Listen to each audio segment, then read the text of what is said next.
industrialists and join the government in accelerating our growth. World's largest single-train petroleum refinery, repositioning Nigeria's downstream subsector on the global energy map, inaugurated. Presidential election petition court dismisses prayers seeking live telecast of proceedings by the PDP and Labour Party presidential candidates. We have cause to thank Mr. President for this, for the completion of this laudable project. Plus, new dawn for motorists in Nigeria Southeast as second Niger Bridge and other legacy projects are to be unveiled. Hello and a warm welcome to NTA Network News. We are live in Abuja. I am Jummai Yusuf. Michael Olale joins me from Lagos. Thanks for joining us. President Muhammadu Buhari Monday expressed confidence in the ability of the incoming Bola Ahmed Tinubu administration towards providing crucial support to the Nigerian Navy so that positive trajectory achieved so far will be maintained. Speaking at the Presidential Fleet Review of the Nigerian Navy at the Naval Dockyard in Lagos, the President expressed immense satisfaction with the array of naval assets on display in demonstration of its combat readiness for national security and prosperity. State House correspondent Adamu Sambo reports, but the news will come in our subsequent bulletin. Now, the world's largest single-train petroleum refining facility, the Dangote oil refinery capable of altering the global energy landscape, has been formally inaugurated. President Muhammadu Buhari, who performed the ceremony, described the event as a significant milestone for the nation's economy and a game changer for the downstream petroleum products market in Africa. State House correspondent Adamu Sambo reports that several West African leaders stood to be counted at the remarkable event in solidarity. Designed with state-of-the-art technology, the Dangote refinery, located at Abuja, Lekki in Lagos State, covering a land area of approximately 2,635 hectares, has the capacity to process 650,000 barrels of crude oil per day. This will enable Nigeria to not only achieve self-sufficiency in all liquid products of gasoline, diesel, kerosene and aviation fuel, but even have surplus for export. The refining plant, when fully operational, will see Nigeria netting $21 billion per annum. This commissioning ceremony is just the beginning of a great journey. We will replicate this sector, what we have actually achieved in the cement and fertilizer market. The NNPC Limited will continue to support investment in domestic refining to satisfy growing demands for refined petroleum products in both local and regional markets. For President Muhammadu Buhari, it is a show of Nigeria's appreciation to Alhaji Aliko Dangote for once again putting the country on the global map through his bold, visionary and courageous investments aimed at transforming the economy. I urge and encourage our other great entrepreneurs to emulate this iconic Nigerian industrialist and join the government in accelerating our growth in order to realize our country's globally recognized economic potential. The Dangote mega industry, he said, is a clear example of what can be achieved when entrepreneurs are encouraged and an enabling environment created for investments and businesses to thrive. The president is, however, emphatic that for the Africa we want to be created, economies must be integrated, barriers to trade eliminated, and foreign powers be resisted from destabilizing the continent's economic and political trajectory. I am confident that my successor, His Excellency Asiwaju Bola Ahmed Tinubu, will sustain the improvement in our economic and business environment and strengthen the framework of our public partnership policies to accelerate the pace of our economic growth and development. I am happy to leave our economy in very competent hands. And I congratulate this distinguished patriotic son of Africa for the sheer brilliance of this initiative. You've come from far and near because we are all very proud of you and your achievements. With this great investment that inspired respect and admiration here in Nigeria is certainly helping to give opportunity to industrialize our continent. The $18.5 billion investment, the Dangote Petroleum Refinery, was prompted by the company's desire to contribute its quota to the sustained efforts at transforming Nigeria's economy. History is made in Nigeria. The credit goes to you, Mr. President, and I believe that this is a long-lasting legacy that you take away as you bow out. The incoming administration will do whatever possible to upscale and sustain the tempo of this project. As Aliko Dangote has done this, the conversation is how many Dangotes are we going to build? We need to replicate the likes of Dangote. The Dangote Industries Limited is one of Africa's largest industrial conglomerates with an annual turnover in excess of $4 billion. From Ibeju Lekki, Lagos State, Adamu Sambu, NTA News. Meanwhile, Nigeria's quest for self-sufficiency in the oil and gas sector is set to be achieved with the inauguration of Dangote Petroleum Refinery by President Muhammadu Buhari. It is expected to serve as a stimulus to Nigeria's economy. Joel Papola reports that presidents of 5 African countries witnessed the historic inauguration of the $18.5 billion refinery, projected to generate $21 billion annually for the Nigerian economy from exportation. For many, it was a wishful thinking when the idea was conceived back in year 2013. But business mogul Aliko Dangote's tenacity has eventually paid off with the actualization of a refinery with a production capacity of 650,000 barrels per day, surpassing Nigeria's domestic demand, while the leftover will be exported. The president of the Dangote Group says massive and unprecedented figure of direct and indirect employment is already manifesting amidst other economic gains. For President Muhammadu Buhari, the manifestation of the Dangote refinery is as a result of enabling environment and public-private partnership policy of his administration. Key players in the private sector, former and serving governors, say the nagging issue of scarcity and other issues in the supply of petroleum products will now be surmounted. This is a clear message that government has no business in any business that our private sector can do. And I do hope that the refineries owned by the government will be privatized. It will reduce the cost of the product, most definitely, because the freight cost reduces. Because when you ship the products from Europe, you pay for the ship $40–50 per ton, which in this case is not applicable. And it's going to really help in redressing the economic imbalance, And I think we must congratulate both Aliko Dangote of the federal government and Afrexim Bank and all those who have made today possible. Well, phenomena that will change just so many things positively. And vulnerable people will have access to petroleum at cheaper rates compared to before. Over 100,000 direct and indirect employment is expected to be generated with the inauguration of the refinery.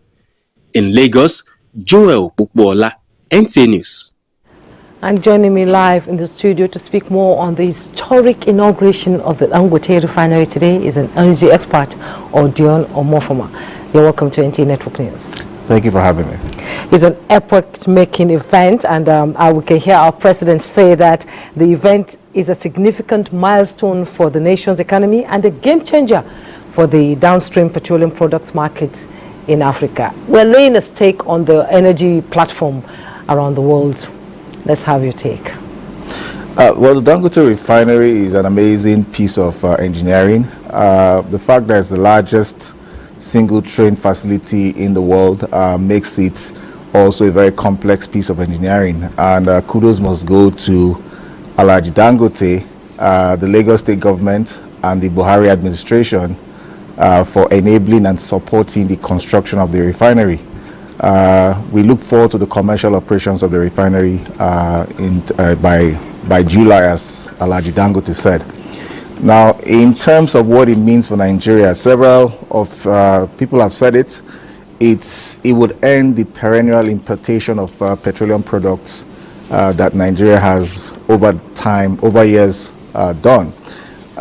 What it would also do, it would improve the beneficiation of Nigeria's crude oil and natural gas resources, because we can then consume more of our crude oil resources internally in the country. In terms of what it will do to our economy, it's a game changer because 30% of our FX requirements is used for petroleum importation alone, right? That's a huge number. According to the central bank governor, we spent $23 billion importing petroleum products just in 2022 alone.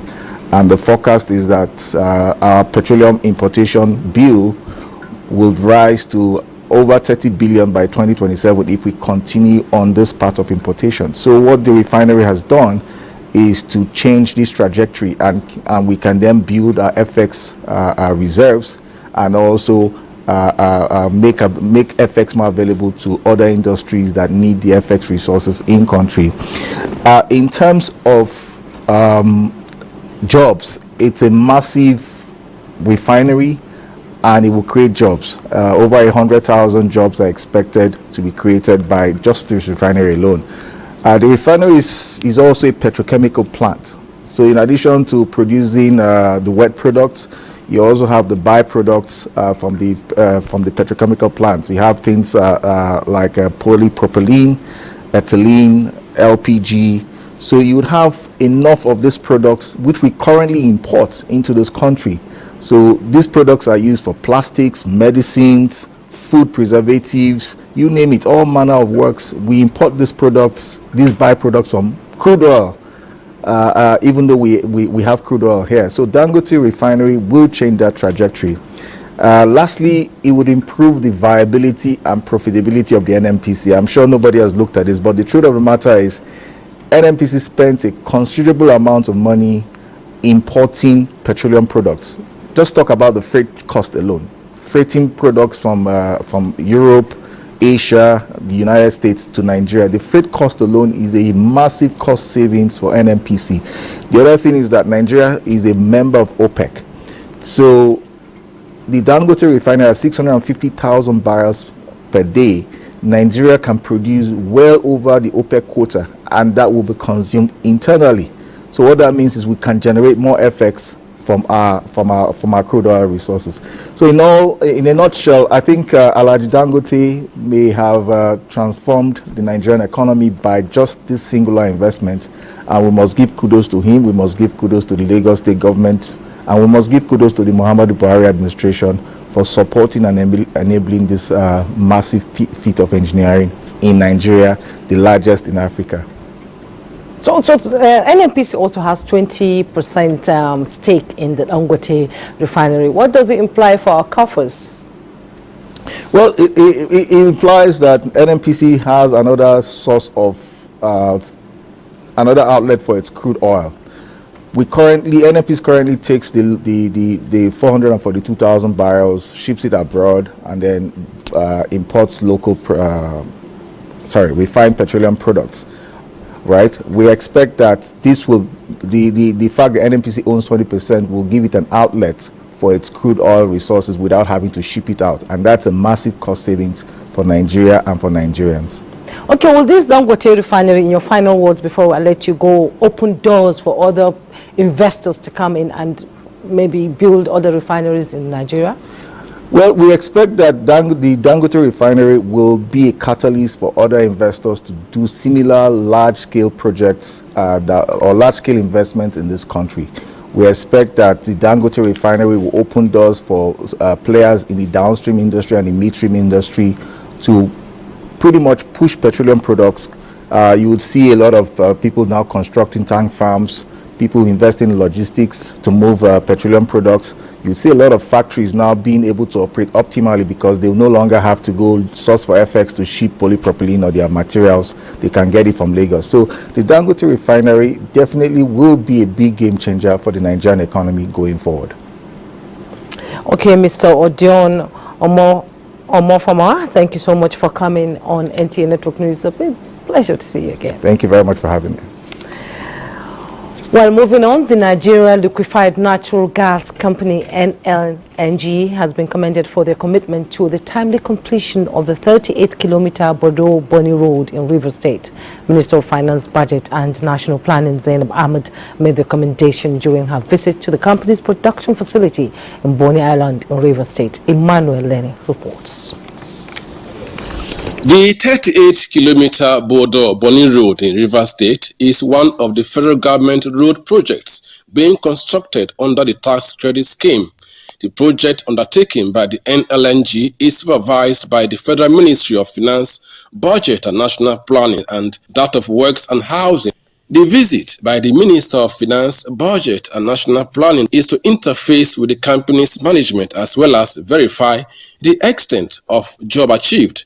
She expressed satisfaction with the extent of job and commended the NLNG for their commitment to the timely completion of the job and the construction company for their innovation in achieving a world-class road project. For me to see firsthand the practical implementation of the road infrastructure tax credit scheme, which has been approved by Mr. President under the Executive Order 007. Julius Berger, working for NLNG, is building this Bonny Road that links Bonny Island with Port Harcourt. To the management of the NLNG, the Bonny Road is one of the eloquent testimonies of their commitment to a better Nigeria. The reason why we have confidence in the completion of the project is because of the partnership that I just described. Because of that success, we are assured. So the peace is there, the funding is there, the support of the federal government.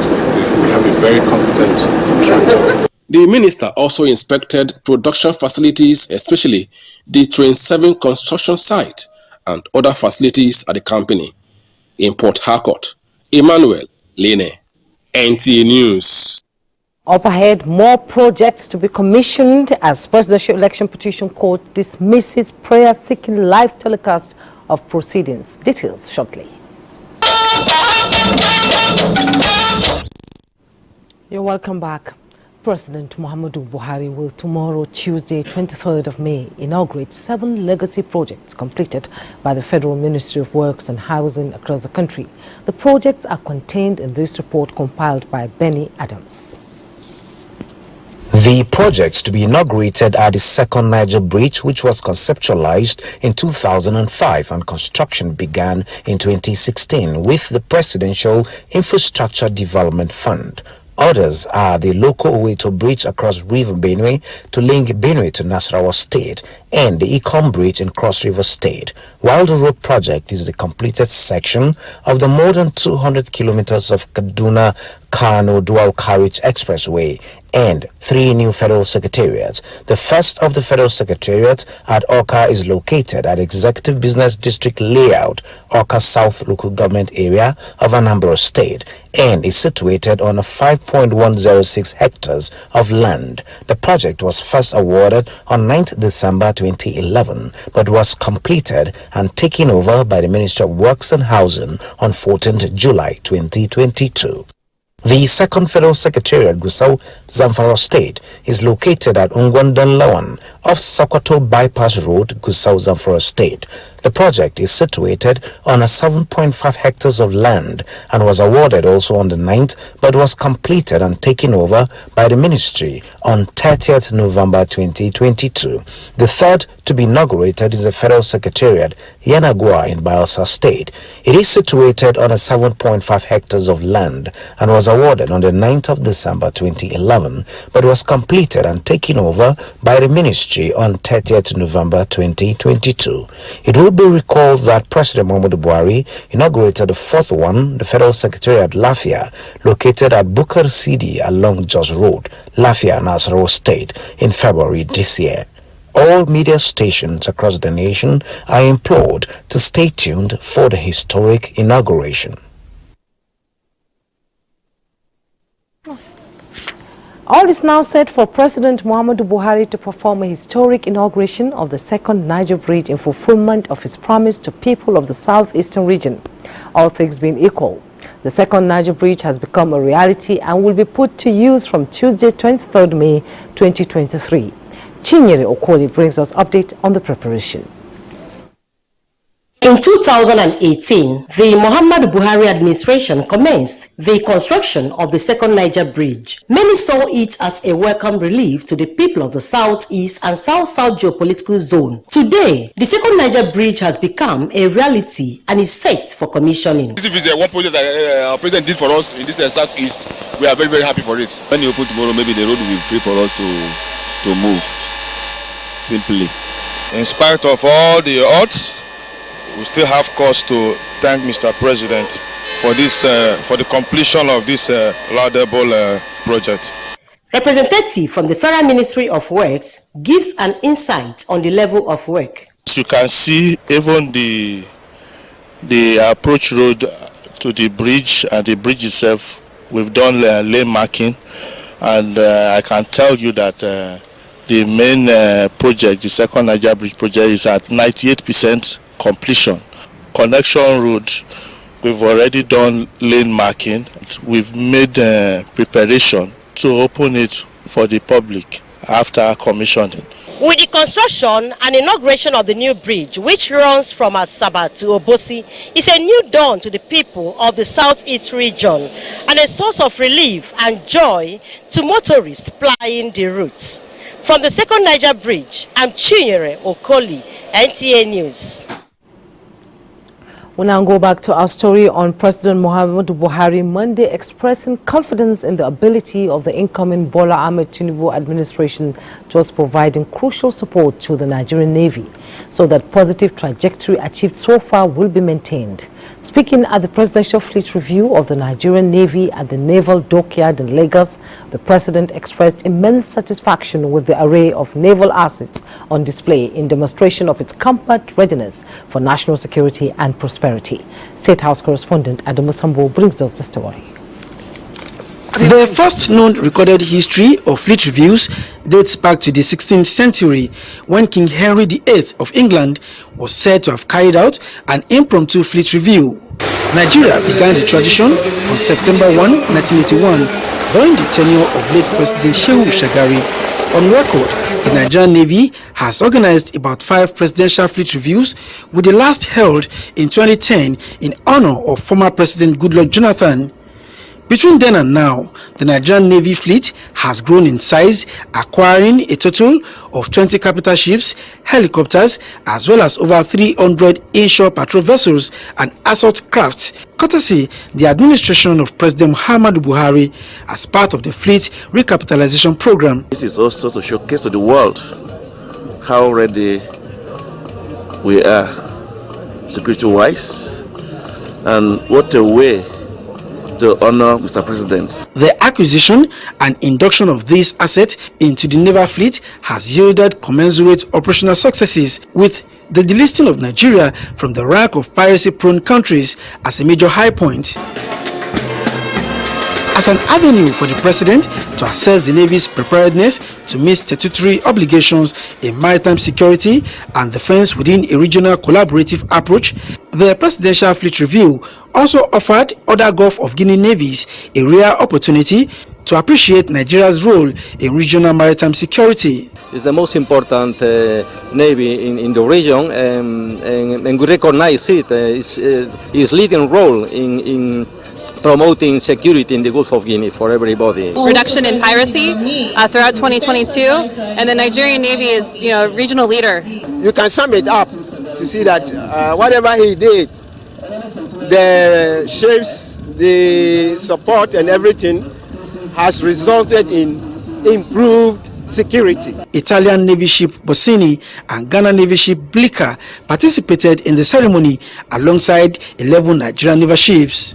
All the elements of the Nigerian Navy, including the air wing, have been on display here for the 2023 Presidential Fleet Review. It has gone to show the level of appreciation they have for the Commander-in-Chief of the Armed Forces, talking about President Muhammadu Buhari.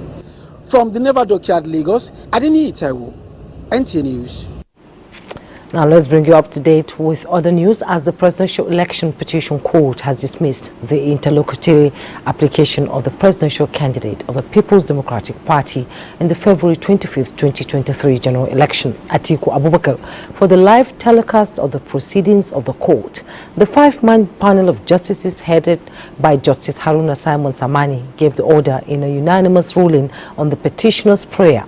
Dele Atumbi, our judicial desk reporter, reports that the court also dismissed the interlocutory application of Peter Obi of Labour Party, praying the court for the live coverage of the proceedings in his petition.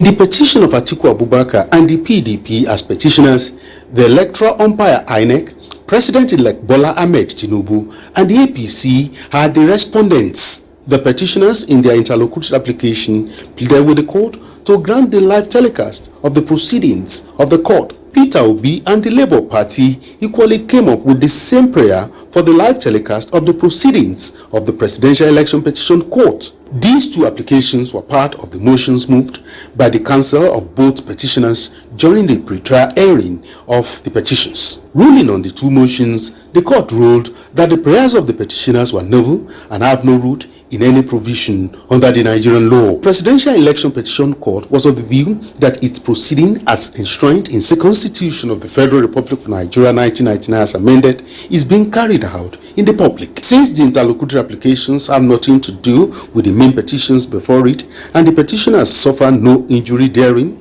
the court dismissed the applications for lacking in merit. Wisdom decided that the subject of our application, i.e. the live streaming and open telecast, is not in any way connected with the merits of our petition. The petition is separate, it's ongoing. The application did not succeed to have the televised version of the proceedings relate to the entire world. And as far as we are concerned, we are now set for hearing. Given their reasons, the court says it's a policy matter. We are not part of the policy making apparatus of the court, or any court for that matter. We are a council, and duty is to bring whatever requests we have. Meanwhile, the court has concluded the pre-trial hearing on the three surviving petitions. The remaining petitions which the court will adjudicate on are those of Atiku Abubakar, Peter Obi, and Allied People's Movement. The five-man panel of justices will give the reports of the pre-trial conference on these petitions on Tuesday, 23rd May 2023. With this report, the ground rules will have been set for the proper hearing of the main petitions. In Abuja, Dele Atumbi, NTA News. Talking health issues, the federal government is initiating a community-based health research, innovative training and services program, CRIPS, to reduce maternal mortality and child death, as well as ensuring adequate human resources at the healthcare centers nationwide for better service delivery in Nigeria. Vice President Yemi Oshibajo at the launch of the CRIPS in Abuja says the federal government is prioritizing health security and primary health care fully functional in the spirit of achieving universal health coverage. Olushe Adebo has details. The Nigeria Demographic and Health Survey 2018 reports shows that the under-5 mortality rate is 132 per 1,000 live births, and the estimated maternal mortality ratio at 512 per 100,000 live births, ranking Nigeria among the countries with the highest burden of child and maternal mortality. We lack staff at the primary healthcare level, at the local level. So this will bridge the gap by this initiation. To launch the CRIPS. The Minister of Women Affairs, Pauline Talin, who represented the Vice President at the event, and a counterpart from the Ministry of Health, Dr. Osage Ehanire, are concerned with the current data on incident of maternal and child deaths, especially at community levels, and expressed belief that the CRIPS initiative will tackle the challenge. Calling on the incoming administration to ensure that this process and what has been put on ground, especially the launch of the CRIPS, is strictly followed for the success of primary health care in Nigeria. and draw attention to balancing healthcare, not to focus only on tertiary but look at secondary and primary, and advocacy to the governors, to the local government chairmen, traditional rulers, to also demand their own PHC in their area. The launching of the cribs is themed Optimizing PHC Human Resource for Health. In Abuja, Olusheye Adiagbo, NTA News. To some cheering news now, resident doctors are back to work after calling off their 5-day warning strike on Sunday. Hakimat Aliu in a situation report looks at the atmosphere at the hospitals within the Federal Capital Territory. That the National Association of Resident Doctors embarked on a 5-day warning strike last week to press home outstanding demands. I'm here at the National Hospital, Abuja, where resident doctors are back to their duty post and work has commenced following the memorandum of understanding between the striking doctors and the federal government. We are all happy that the doctors are back to work. It's good for the general public. They should consider human life. They should feel that pain that others are going through. I'm also happy that all patients are in the wards. They will fully taken care of, and nursing doctor will be part of services to patients. We, the doctors, we are looking forward to the government actually providing these solutions to this MOU that we signed, hoping that all of these will be resolved. The situation is the same here at the Wuse General Hospital, Abuja. I feel happy that they were able to resolve the issues they had with the government and that they decided to call it off because a lot of people have been coming to the hospital without seeing doctors. We are very surprised that when we came in, the whole hospital was filled off and all the doctors are at their duty post. With the strike called off and activities back to normal in hospitals, many are appealing to both parties to avoid the reoccurrence of any strike situations so as not to put lives in jeopardy. In Abuja, Hakimat Aliu, NTA News. Sokoto State Police Command has confirmed the death of 4 persons as a result of gas explosion at a shop of a local welder at Bakingawu area in Isa local government area of Sokoto State. Dalhatu Abdullahi has more. In the incident, the acting police public relations officer, ASP Ahmed Rufai, said the explosion occurred on Sunday afternoon, resulting in the death of 4 persons. He said the explosion is not connected to security challenges facing the Sokoto East in particular. He said it was an explosion from gas cylinder in the shop of a local welder in the area. He added that 4 persons died instantly, while 3 others sustained various degrees of injuries and are receiving treatment at the Isa General Hospital. Situation is calm, the weather is calm. Yes, people have testified that it was an explosion at a welding workshop, which they have seen the victims and the corpses. The Sokoto State Police Command further said normalcy has returned to the area and investigation is on to ascertain the genesis of the incident. In Sokoto, Dalhatu Abdullahi, NTA News. Michael Olale in Lagos has the next report. Thank you, Jumai. While enjoying the gains emanating from its massive investment in maritime security, the federal government still has a sight fixed on improving infrastructure, which will not only help to secure the shipping business, but attain cleaner ocean, a prerequisite for fulfilling global convention. Minister of Transportation, Muhazu Jaji Sambo, says this is the focus as more facilities are introduced to the Deep Blue platform in Lagos.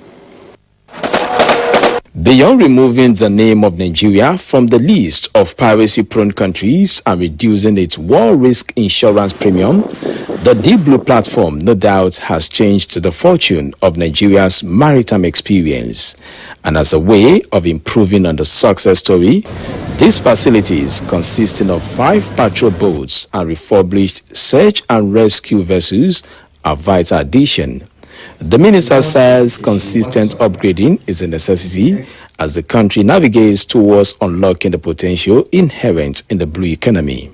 He described the initiative, which also included a search and rescue-based clinic, as deliberate effort to in place projects and policies that will lead to uplifting lives. These platforms will give the much-needed tools required to achieve and sustain safe, secure shipping, cleaner oceans and enhanced maritime capacity in line with best global practices. The Director General of the Nigerian Maritime Administration and Safety Agency, NIMASA, while naming the boats after President Buhari, the former and present Ministers of Transportation, Rotimi Amechi and Muazu Jaji Sambo, among others, says local capacity is key in reactivating some of the vessels. The inclusion of security patrol boats along with the search and rescue pollution control boats are particularly with the intent to address the issues of our own waterways with the inclusion of pollution control boats, taking into cognizance the recent proliferations of oil thefts. While the Ministry of Transportation gave assurance of a robust sustainability plan in order to elongate the lifespan of all facilities, use of communication gadgets for maritime security was demonstrated alongside efforts to increase capacity of young people in skill acquisition.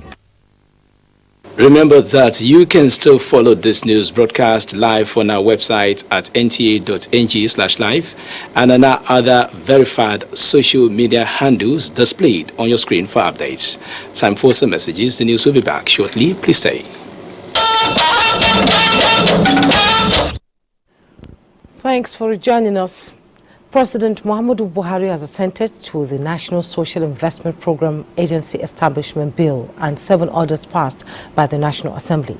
In a statement by the Senior Special Assistant to the President on National Assembly Matters Senate, Babajide Omoworara, said the President signed the act which seeks to provide legal and institutional framework for the establishment and management of the program. And 7 orders also received presidential assent. The National Senior Secondary Education Commission Establishment Act, the Federal University of Health Sciences Ila Oragun Establishment Act, the Federal University of Health Sciences Azare Establishment Act, the Chartered Institute of Development Studies and Administration of Nigeria Establishment Act, the Federal Institute of Industrial Research Establishment Act, and the Institute of Strategic Management of Nigeria Establishment Act. The Minority Caucus of the House of Representatives says it is still consulting to form alliances on its choice for the position of presiding officers in the 10th Assembly. At the 4th General Session of the caucus, it stressed that it is yet to decide who to pitch tent with among those contesting for the position of the Speaker.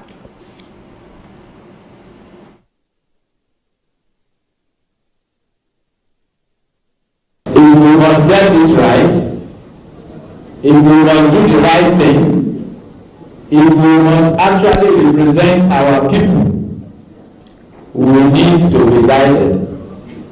And to be guided will mean that we need to interact with our leaders in our constituency. We need to interact with our colleagues from the various states. We will need to interact with our party stakeholders and all that in arriving at a decision that will be one for us.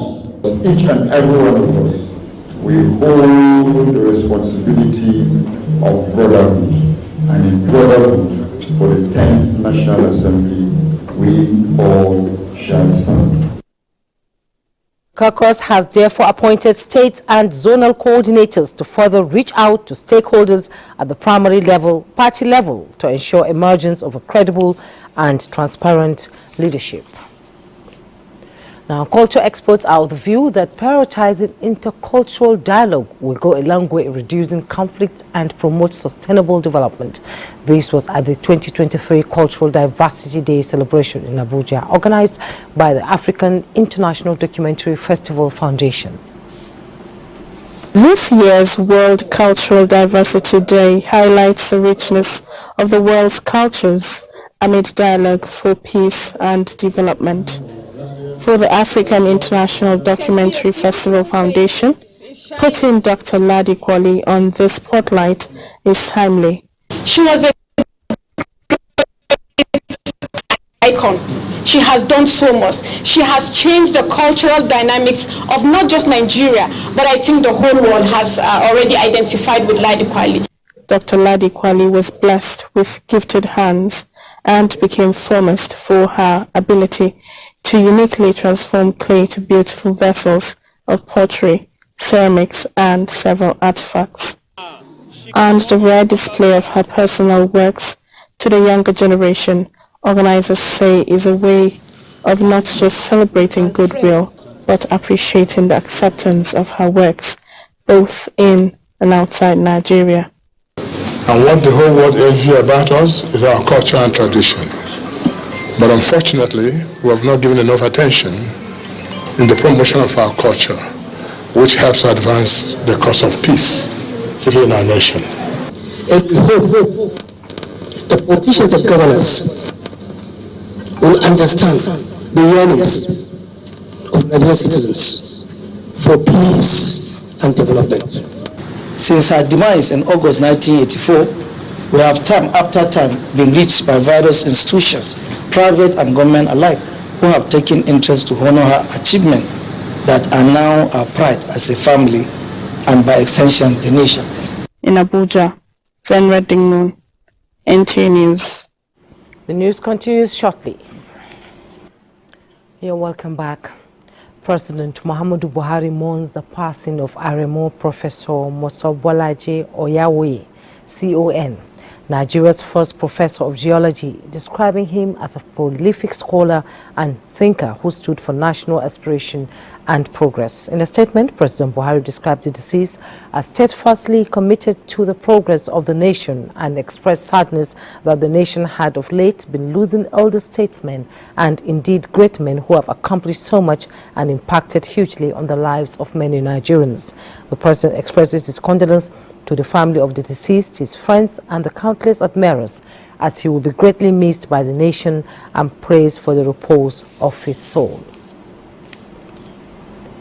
Sport update is next.